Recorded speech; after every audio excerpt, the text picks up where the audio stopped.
观众朋友您好，欢迎您收看明慧焦点节目。今年2月14日，有60多位西方法轮功学员来到北京天安门广场，展开法轮大法的横幅，并且呼喊法轮大法好。外国人到中国去向中国政府请愿，这样的事情在中国历史上是绝无仅有的。那么他们为什么要去天安门广场呢？他们去的目的又是何在呢？在今后几天的节目时间里，我们将陆续邀请这些西方法轮功学员来到我们的演播室，向我们讲一讲他们到底是怎么想的。那么今天呢，我们有幸邀请到了加州洛杉矶的学员吉娜 Sanchez 来跟我们共同谈一谈她在北京的经历。Hello, Gina. Hi. Can you tell me how did you learn about Falun Dafa? Yeah, I was studying Chinese medicine, and I was looking for a practice that I could do for many, many years, because in acupuncture or in any body work, it kind of trains a person, so Qigong or Tai Chi can replenish your energy, and it's important to find a really good practice. So I looked on the internet, and I was just looking for the best one I could find, and I found Falun Dafa's website, and I saw the book on the internet. I started reading it, and it actually quenched my thirst, not only for a really good Qigong practice, but also for I was looking for a system to attain enlightenment, and this system offers both. So right away I started practicing. So, and after practicing Falun Gong, what do you feel about it? Because when you just read the book and after you really get into it, what do you experience? Well, physically, I haven't been sick since I started practicing. I practiced over 3 years. And mentally, I've been able to achieve the equilibrium and the mental control that I've always wanted, that I knew enlightenment would give a person. In Chinese medicine, we know that too much anger damages the liver, too much sadness damages the lungs, too much fear damages the kidneys, too much happiness damages the heart. Okay. It goes on. And I knew that if a person could control their emotions, they would be healthier. And Falun Dafa teaches people to practice truth, compassion, and forbearance. And part of forbearance is tempering one's emotions and desires. And in 3 years, I'm in a position now that I never thought I would be in. It's actually surpassed my expectations. Okay, so how did you learn about the persecution of Falun Dafa in China? I was practicing before it started. Okay. So I've been trying to help out ever since it started. And is that the reason why you go to China? Yes. What did you try to do? There were a couple objectives. One objective was to communicate with the police, let them really understand the lies, let them understand the truth of Falun Gong, so that they know clearly what they're doing. Because if they're performing these acts of persecution based on the lies they have, then, they can sort of justify it. But if we tell them clearly, Falun Dafa is good, it's, explain all the facts of Falun Gong, and if they continue to beat people, and if they continue to jail them, etc., then they know full well what they're doing, and in the future, when the persecution will end, they're going to be held accountable. So it was partly for the police, and also it was for the public. It was for the Chinese public who was going to see us, let them know that Westerners practice this, let them know how ridiculous it is to beat people for holding your hands like this, or for saying Falun Dafa how, or for even having a banner just in your pocket. People were getting beaten for having a banner in their pocket and not even having it out. So the public can see how cruel the government is for having this kind of policy. Actually, they, from what I know, they go into like corporations and schools and they make everybody in the school and corporations sign against Falun Gong. People who never heard of Falun Gong have to learn about it and speak against it. So if every single person in the country turns against Genshan Ren, what does that mean for our whole world? And of course the other reason was to let our governments and our media know just how bad the persecution is, because unless it's one of their citizens who gets beaten or abused, they don't care as much. as if it's just a Chinese citizen. Right. Some people might think that Falun Gong is free of practicing here in the U.S. Then why you feel it's important to go to China to tell those people that they should stop the persecution, because no one is actually affecting you of practicing Falun Gong? Well, one of the foundational teachings of Falun Gong is to always think of others before you think of yourself, and to be selfless and altruistic and compassionate. So if people are being killed, if an 8-month-old baby was killed because his mother practices, if teenagers are being tortured in jails,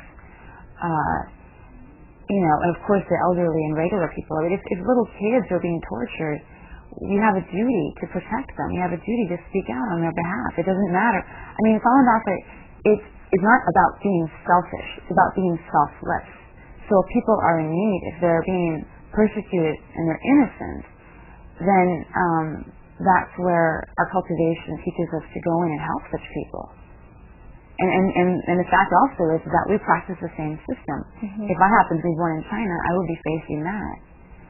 And after the incident happened, the Chinese media was claiming that this Falun Gong practitioner were broken Chinese law and they were interfere the Chinese holidays. So how do you feel about this? As far as dampening their holidays, that is so ridiculous. People went into the square with banners in their pockets, going like this, having a banner. That's so peaceful. It was the police who forcefully beat them down, who kicked them, who were running across the square with their vans. You gotta watch out for those vans, they might run over you. I mean, it's the vans and the police with their batons and their boots that are disrupting the peace, not practitioners who are walking around. I mean, there were a lot of people who were beaten to the ground for no reason. They didn't even have the banners out. Just because they were near a Falun Gong practitioner, the police just knew they were one and they were beating them right there without having done anything. So that is just a total joke. And as far as breaking Chinese laws, I don't know who believes that, because the Chinese Constitution protects Falun Dafa, and the Universal Declaration of Human Rights protects what Falun Dafa is. And it's only that Jiang Zemin, the president of China, has retroactively created laws to persecute Falun Dafa. I mean, those laws are brand new. The Constitution protects us. And the thing is that people have compared banning Falun Dafa to like banning breathing. I mean, it's these exercises. People have shielded themselves from the sunlight and have gotten beaten just from shielding themselves from the sunlight because they thought they were going to practice Falun Gong. I mean, we sat down on the square with our legs crossed, not lotus, but just the crossed, and already there was a crowd forming around us thinking we were going to meditate. I mean, it should be a right to sit on the ground with your legs crossed. So what's your experience there in Beijing?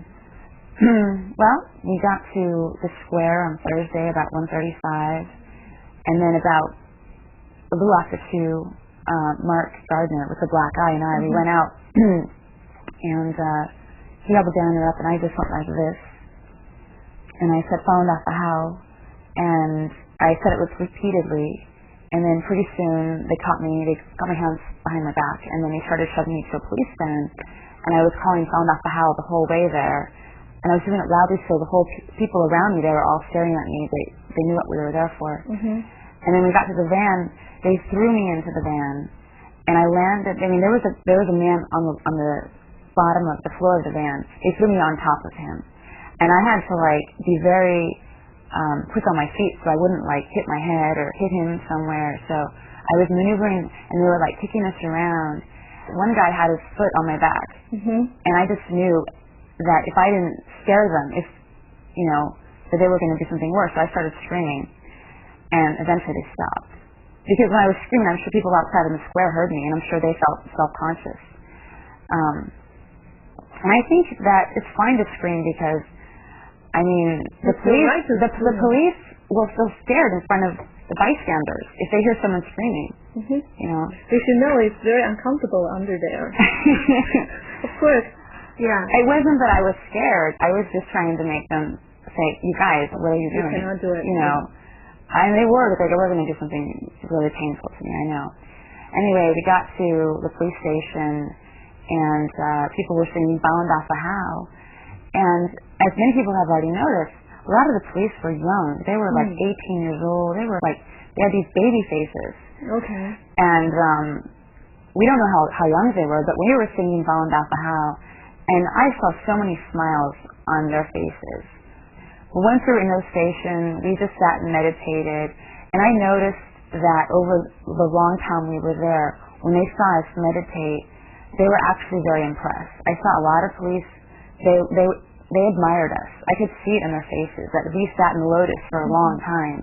They probably don't see that very often. Right. And we were all very serene, we held our hands up.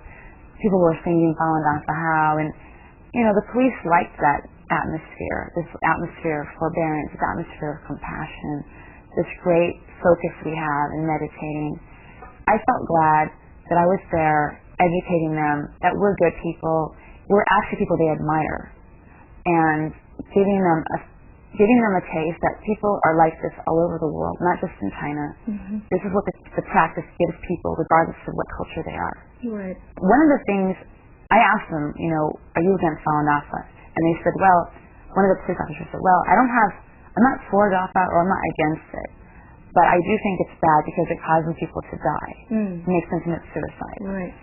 And right there, I was trying to explain, look, this is a mind and body practice. If you cannot get the mind aspect down, you're not a practitioner. Therefore, we are against suicide. We're against murder. If someone commits suicide or murder, they're not a practitioner. Therefore, anyone who's committed suicide or murder cannot be considered a practitioner. And she says, well, maybe in your country, but in our country, they really do commit suicide. Okay. And I'm like, let's use logic. It's antithetical to the practice to kill or to commit suicide. Therefore, it's impossible for a true person to ever do this, true practitioner to ever do this. And eventually, they stopped saying that because they saw how ridiculous it is. All I know is that I was dealing with people who were really not against Falun Dafa. I mean, they had propaganda that they were spewing forth, but in their hearts, they had not made a decision. They were just following orders. But by us going there and by us showing them that we're good people, what's the likelihood of them actually beating people from now on? Those police we met. I mean, chances of them beating people from now on is very unlikely. So, I mean, I'm glad, because I know that those people have a different mind now. Thank you. 观众朋友，听了Gina的故事之后，我不知道您作何感想呢？这些修炼真善忍的西方法轮功学员，他们为了中国人民，为了向他们讲清真相，冒着被打、被关的危险而跑到北京去。那么您呢？